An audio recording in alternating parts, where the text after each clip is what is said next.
So, good day, everyone. Good day, Sir Mark.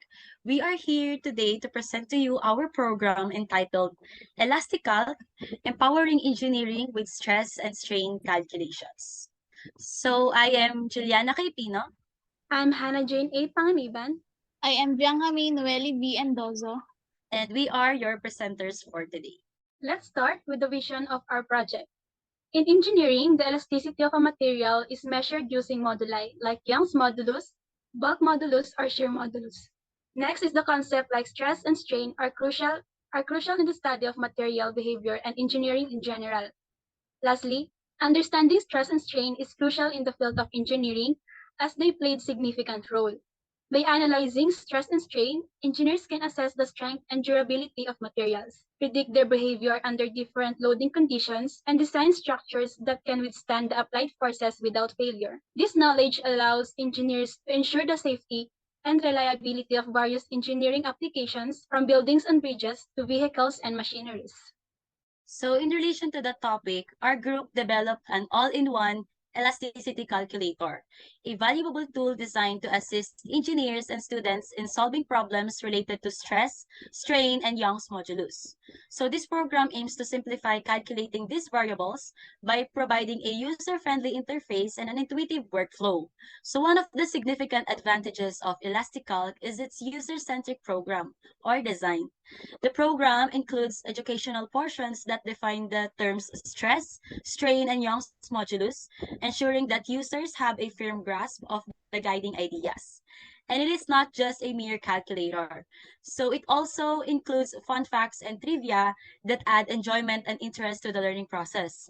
So overall, ElastiCalc promotes a positive and enjoyable learning environment while simplifying calculations for stress, strain, and improving comprehension of material properties, and more. Engineers and students can use it as a reliable tool for solving material problems effectively, fostering their continuing development in the interesting field of engineering. ElastiCalc serves as a valuable tool for engineers and students alike, empowering them to solve material problems efficiently while enjoying the learning process. The objectives of the provided code can be summarized as follows. Number 1, to present comprehensive information regarding stress and strain, along with the incorporation of interesting facts and trivia pertaining to the topic. Number 2, to develop an interactive and reliable software application that addresses stress and strain issues in materials, while also providing educational and entertaining content. Number 3, to facilitate the effortless calculation of stress and strain problems for users, particularly engineers and engineering students. And lastly, number 4, to encourage users in the exploration of and growth in the field of engineering, whilst fostering a positive learning experience that motivates users to further develop their skills and knowledge in the field of expertise. So let us now proceed to the actual program, and we will be discussing each of the codes we added. The program aims to make stress and strain calculations more accessible and enjoyable by providing clear instructions, displaying interesting facts, and presenting the results in a fun and engaging manner. As you can see, the program starts with import statements to include necessary modules. In this case, the time module is imported to add delays and create a suspenseful output, and the random module is imported to generate random fun facts and trivia. Following that, there are several functions to handle different tasks. These functions encapsulate specific functionality and promote code organization and reusability. The first function that we added is what displays the program header, creating an appealing and informative visual introduction for the user. The program starts by displaying a visually appealing header that showcases the program's names, ElastiCalc, Empowering Engineering with Stress and Strain Calculations. The header sets the tone and theme of the program.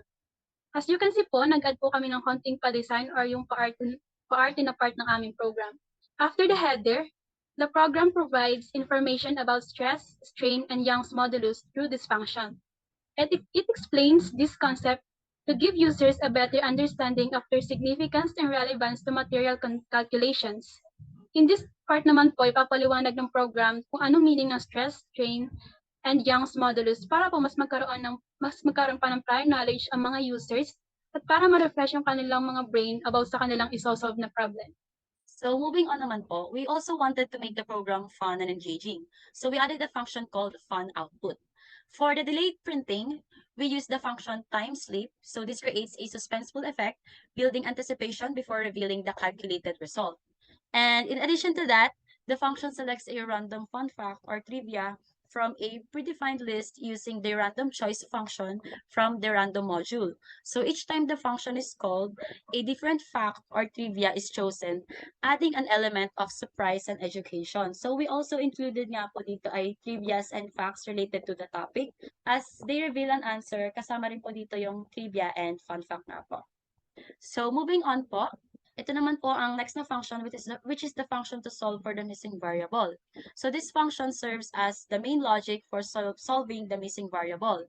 It begins by prompting the user to select the variable they want to solve for, ensuring a personalized experience. So the available options are force, cross-sectional area, stress, strain, and Young's modulus.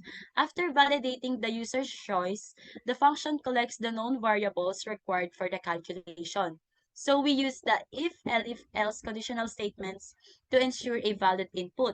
So based on the user's selection, it calls the corresponding calculation function to perform the necessary mathematical operations and determine the value of the missing variable. So dito naman po, we have 5 major options po, which is force, cross-sectional area, stress, and strain. And tulad nga po na sinabi ko kanina, we use the if, elif, and else statement. So if is choice number 1, which is force po, and if yun ang pinili ng user, it will require them to input a given for the area and also the stress. So next naman po ay ang elif, which is choice number 2, or yung cross-sectional area. And ang required naman po dito ay force and stress. So sa elif choice number 3 naman, which is yung stress naman po, ang required na given naman po dito ay force and area.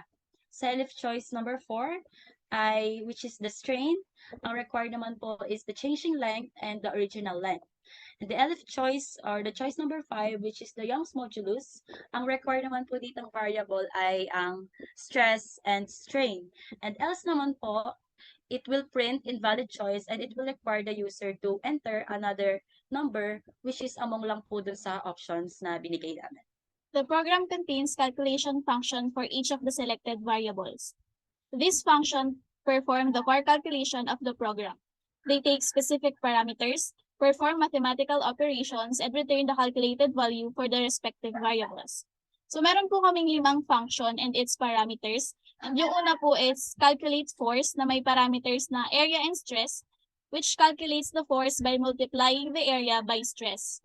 Next po is yung calculate area, and ang parameters naman po ay force and stress, which calculate the area by dividing the force by the stress. Third po is yung calculate stress, and yung force and area naman po ang parameters niya, and it calculates stress by dividing the force by the area. Fourth is calculate strain, and changing length and original length yung parameters niya, and it calculates strain by dividing the change in length by the original length. And lastly, calculate Young's modulus, and ang parameters naman po are stress and strain, and it calculates Young's modulus by dividing stress by strain. Each section prompts for the required input values, calls the corresponding calculation function, and passes the result to fun output to display the answer in a fun format. After calculating and displaying the result program function is called to ask if they want to solve another problem. May ina din po kami na if, elif, and else statements na kapag po pinili yung yes, the main function is called again. Otherwise, the program displays a closing message using display closing. And finally, the main function is called to start the program. The main execution of the program involved calling the display functions in the appropriate order to introduce the program, provide information, and initiate the solving process. And that ends the explanation about our project. But bago po natin tapusin, I would like to remind you that it is important to note that while the program aims to provide a convenient tool for performing calculations, it is always advisable to double-check the results and consult appropriate references or experts when dealing with critical engineering calculations in real-world scenarios. So that would be all po. We hope that you learned something from us, and thank you for listening, and we hope that you enjoyed our presentation. Thank you very much po.